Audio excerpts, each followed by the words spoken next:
Alors, sur ce débat concernant l'exploitation des gaz de schiste, trop polluants, trop coûteux en matière notamment d'utilisation d'eau, professeur Chitour, est-ce que ce débat a lieu d'être en Algérie ou pas? Bon, je ne vais pas redire ce que j'ai dit tout à l'heure. Simplement pour nuancer, nous aurions, entre guillemets, parce que c'est près de 7 000 milliards de mètres cubes. Il n'y a pas pire exploitation à l'heure actuelle que celle du gaz de schiste. En fait, pour être terre à terre, on bousille l'environnement. Il nous faut d'énormes quantités d'eau. Il faut savoir qu'il faut 15 000 mètres cubes par puits. Comme c'est un forage à la fois vertical et horizontal, vous êtes obligé d'aller chercher les molécules de gaz. Or, pour aller les chercher, il faut des puits. La proximité des puits fait que dans chaque puits, il faut 15 000 mètres cubes. Et chaque puits doit être fracturé au moins une dizaine ou une quinzaine de fois. Chaque fois, vous devez injecter 15 000 mètres cubes d'eau potable, avec près de 600 produits chimiques, dont une grande partie sont cancérigènes. Et vont tomber dans la nappe phréatique et finalement il y aura toutes les conséquences écologiques. Et j'ajoute que quand vous forez, c'est très loin, c'est à 3000 mètres de profondeur, on donne l'illusion que la sémentation est bonne. Aux États-Unis, au Canada, ils viennent d'arrêter 11 puits sur 31. Pourquoi? Parce qu'il y a des fuites. Et la fuite, ça veut dire quoi? Ça veut dire que votre nappe phréatique va être polluée. Ça, c'est archi connu. La technologie n'est pas encore mature. Mieux encore, le gaz naturel, vous pouvez le retrouver au robinet. Il y a eu même un film où on montre quelqu'un en train d'ouvrir un robinet et il y avait une flamme. Bon, ça explose. Alors la décision finalement de reporter à 2040, attendez, vous pensez que c'est sage? Alors bon, j'ajoute qu'il y a aussi des produits radioactifs très dangereux. Donc, dire que le Sahara, il n'y a pas de problème, il n'y a pas photo, il n'y a pas de vie, c'est pas vrai. Il y a un écosystème au Sahara, on ne peut pas le bousiller comme ça du jour au lendemain. Bref, il y a énormément de contraintes.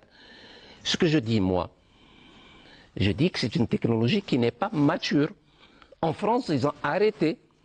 Et je viens de m'apercevoir, il y a à peine 3 jours de cela, on nous dit, dans une conversation de M. Fabius, le ministre des Affaires français, avec des journalistes, nous allons forer en Algérie pour le gaz de schiste. Donc ce qui a été interdit en France, ils le font ici, va l'être ici.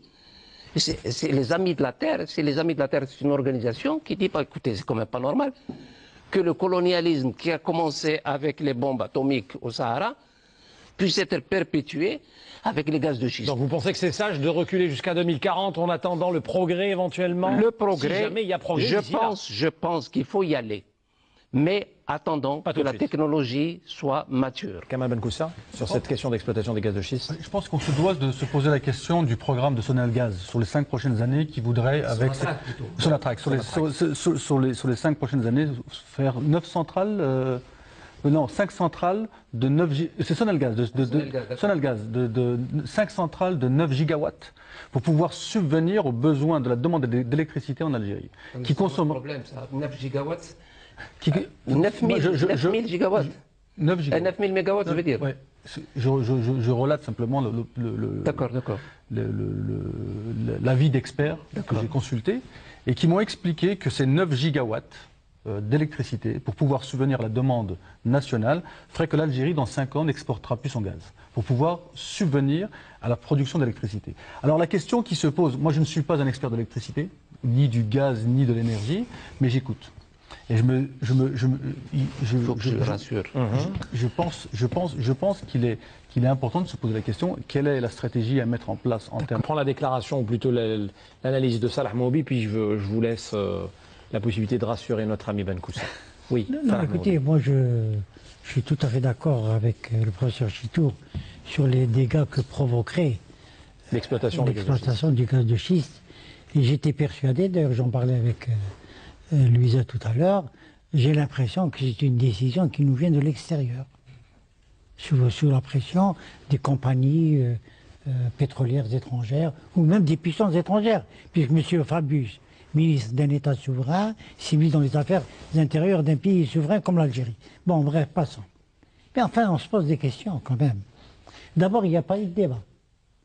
Je suis Il désolé. devait y avoir le débat au niveau de l'Assemblée nationale, ça n'a pas été le cas. Il n'y a ni débat, ni information. Il n'y a rien du tout. Mais le gouvernement a C'est le tranché. blackout total. Pour le moment, le gouvernement a Le tranché. gouvernement, comme toujours, tranche en catimini. On ne mène pas une politique Mais de d'un cette côté, il nature. tranche, de l'autre côté... Il n'y a pas de débat, il y a absence de débat. Exactement. Alors que de l'autre côté, là, un ministre des Affaires étrangères d'un pays souverain, on parle avec aisance. Bon, bref. Mais on se pose des questions. Premièrement, on a l'impression que c'est un pays, une fois de plus, dans le domaine de l'énergie, il n'y a pas de vision. Nous n'avons pas une politique énergétique.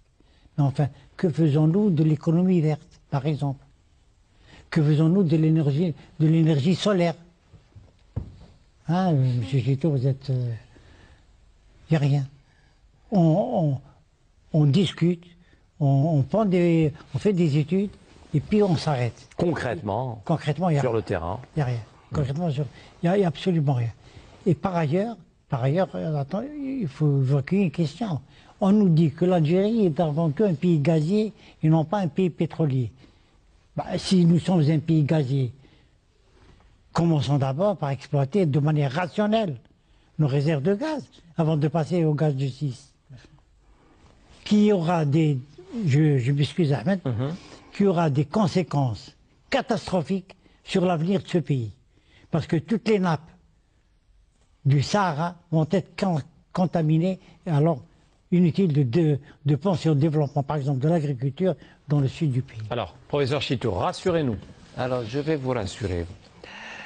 D'abord, pour répondre à ce que disait le collègue, les réserves restantes en gaz naturel seraient de l'ordre de 2000 milliards de mètres cubes.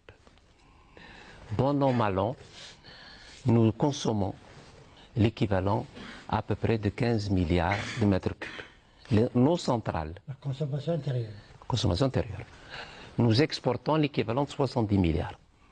Bref, si on continue à ce rythme, nous aurons facilement les 100 milliards de mètres cubes par an. 2000 divisé par 100, ça fait une vingtaine d'années.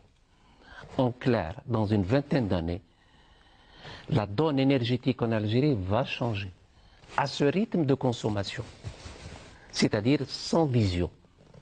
C'est celui du pompage frénétique, sans vision du futur. Ce que je propose, et ce que j'ai toujours proposé même dans les cours que je fais à l'étranger, à l'instar de ce qui se passe ailleurs dans les pays respectueux des gens où il y a des débats. Je pense par exemple au Grenelle de l'environnement. Ici, il n'y a pas de débat. Il n'y a pas de débat sur le gaz de schiste. Il a fallu qu'une journaliste de l'AFP vienne m'interviewer pour qu'il y ait... La PS n'a pas voulu. C'est l'AFP qui a repris ma déclaration pour dire, écoutez, nous sommes un pays souverain, nous devons nous mettre autour d'une table et proposer une alternative à ce pays. Quelle est l'Algérie de 2030? Nous serons 45 millions d'habitants. Nous consommons 1000 kWh par habitant et par an. Est-ce que nous allons continuer comme ça? Est-ce que nous allons aller à 2000, 2500? Qu'est-ce qu'il nous faut mettre en place? D'où viennent les 9 gigawatts? C'est ça la stratégie. Et à partir de la stratégie, on arrive à ce qu'on appelle un bouquet énergétique. Il y aura du gaz naturel. Un mixte. Il y aura des énergies renouvelables, du solaire, de l'éolien, la biomasse. Et il y aura, par-dessus tout, le plus grand gisement, ce qu'on appelle les économies d'énergie. Est-ce que c'est normal que dans un pays où nous dépensons plus qu'il n'en faut, le gisement d'énergie est utilisé à tort et de l'ordre de 30%? En clair, nous pouvons faire durer nos réserves plus longtemps. Mais pour cela, il faut avoir une stratégie, un modèle, ce qu'on appelle les modèles de consommation. Et pour Ça le moment, existe on en l'a Europe. pas. Tout à fait. Ça existe en Europe. Le modèle Marcal est très connu. Les Tunisiens ont un modèle Marcal.